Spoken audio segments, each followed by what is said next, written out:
আবার আপনি সার্টিফিকেট কথা বলতে বলতেছেন এরা সাংবাদিক আর বহুত সাংবাদিক আছে, পুরো সাংবাদিকও আছে।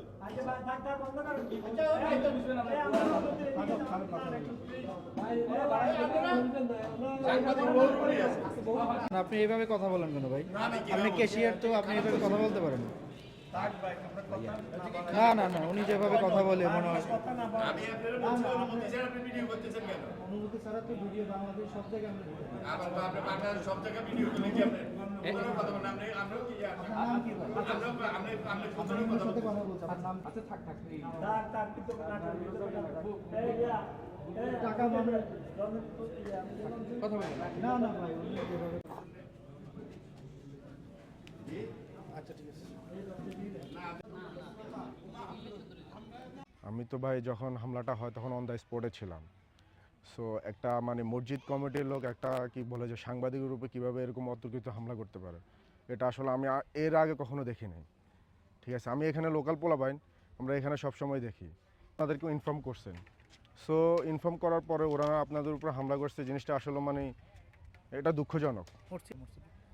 এটা তো ওনাদের ডিপ সিক্রেট, এটা তো আমরা বলতে পারি না। যদি ওদের ডিপ সিক্রেট কিছু থেকে থাকে তাহলে তারা বলবে না। আসলে যখন মসজিদের টাকা গোনা হয় তখন স্পটে আমি ছিলাম, আমি একটা ভিডিও মেক করতেছি।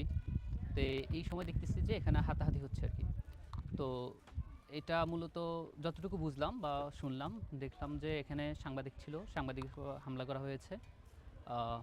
তাদের যুক্তি ছিল তাদের যে টাকা গোনার যে ভিডিও এটা করতে পারবে না, এটা করার জন্য অনুমতি লাগবে।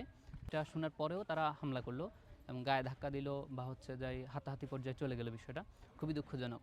আমরা যেটা বুঝি সাংবাদিকতা হচ্ছে একটা মুক্ত পেশা, এটা একটা স্বাধীন পেশা। বলা হয়ে থাকে আল্লাহ ছাড়া বাকি সবাইকে প্রশ্ন করার এখতিয়ার সাংবাদিকরা রাখেন। কিন্তু সে জায়গায় আমরা দেখলাম যে সামাজিক যে মোরালরা আছে তাদের হস্তক্ষেপের মাধ্যমে এই পেশাটা দিন দিন কলুষিত হচ্ছে। তারা এই পেশাটাকে সংকীর্ণ করার চেষ্টা করছে, যেটা খুবই দুঃখজনক।